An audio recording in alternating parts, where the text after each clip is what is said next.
ప్రపంచంలో డబ్బును వెక్కిరించే ఒకే ఒక విషయం మనిషి అనారోగ్యం.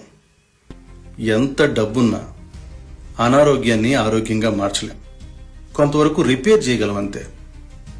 వరల్డ్ టాప్ 10 రిచెస్ట్ పీపుల్ అని అదని ఇదని వాళ్ళు ఇలా సంపాదించారని అలా సంపాదించారని రాస్తారు కదా.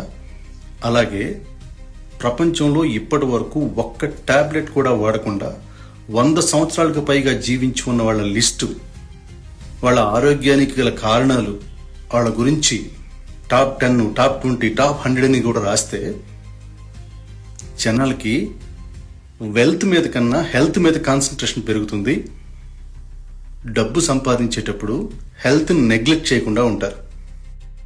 ఆరోగ్యం మహాభాగ్యం అన్నారు కదా, భాగ్యం కన్నా మహాభాగ్యం చాలా పెద్దది. సో వెల్దియెస్ట్ పీపుల్కి ఇచ్చిన ఇంపార్టెన్స్ కన్నా 100 టైమ్స్ హెల్దియెస్ట్ పీపుల్కి ఇంపార్టెన్స్ ఇవ్వాలి. వాళ్ళ గురించి జనాలకు తెలియాలి. లేదంటే మనం సంపాదించిన డబ్బు మన అనారోగ్యం చేతిలో అవమానం పాలవుతుంది.